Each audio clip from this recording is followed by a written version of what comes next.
été déjà une première surprise effectivement parce qu'on ne connaissait pas tellement ce milieu de la BD, on s'est lancé un petit peu à l'aveuglette et le succès était au rendez-vous. Et puis surtout ce qui a été la plus grosse des surprises, ça a été que notre personnage qu'on portait depuis 8 ans est enfin un visage. Et on a appris à tourner en faisant des BD, et ce qu'il faut dire quand on est scénariste de BD, c'est qu'on est la 5e roue du carrosse. Le dessinateur dessine pendant 20 minutes et vous apposez une maigre signature et bon, voilà, vous attendez gentiment que le dessinateur ait fait son travail. Et donc on est reparti maintenant sur le 2e tome qui va sortir au mois de juin. Et Le Frère de Sang sera adopté celui-ci en 3 tomes, vu le succès des premiers. On atteint un moment où les gens ont besoin d'un divertissement fondamentalement culturel. C'est-à-dire que ce qui est intéressant pour eux, c'est d'avoir un livre dans lequel ils puissent à la fois oublier la vie moderne et essayer de se replonger dans un autre univers qui n'est pas forcément le leur et dans lequel il y a un esprit effectivement de détente ou d'ouverture. Et je crois que cette littérature qu'on appelle la littérature de l'imaginaire, qu'on pratique avec d'autres écrivains, c'est aujourd'hui la littérature de l'avenir.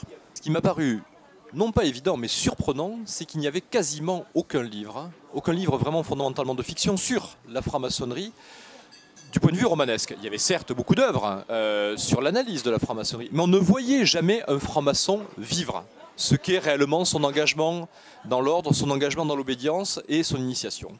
À partir de là, on décide de créer un personnage qui à la fois était confronté à la vie réelle et à la fois vivait cela en tant que franc-maçon. Et je crois que c'est ça qui a fait le succès fondamental du livre, c'est qu'on est loin des mythes et fantasmes qu'on entend tous les jours sur la franc-maçonnerie, sur les affaires et autres. Non, là, on a réellement un flic confronté à des problèmes et qui essaie de réagir en frère. C'est pas toujours évident. Éric Giacometti, qui est chef de service au Parisien, service économique, ce qui explique pourquoi il est un peu moins présent que moi, est un ami qui date des années de seconde au lycée. Et je profite quand même d'être ici à Ajaccio pour préciser qu'il a eu un grand moment de bonheur dans sa vie. C'est la dernière fois où il est venu, il a fait un appel à travers la presse pour retrouver ses grands-parents qui étaient corses. Et je ne veux pas m'avancer, mais il a quand même reçu 347 réponses de maires, d'élus, de conseillers municipaux, parce que les Giacometti en Corse, il y en a partout. C'est à se demander, depuis que je viens, si la Corse n'est pas foncièrement une terre essentiellement romanesque. Pas terre de fiction, mais terre de romanesque. Non, je crois qu'entre le passé historique de la Corse, entre la culture profonde de la Corse, et entre le fait que mon co-auteur vraiment se rapproche de plus en plus de ses origines aujourd'hui, c'est clair que d'ici 2 ou 3 ans, il y aura un Marcasse en Corse, et je pense qu'il ne sera pas au bout de ses surprises.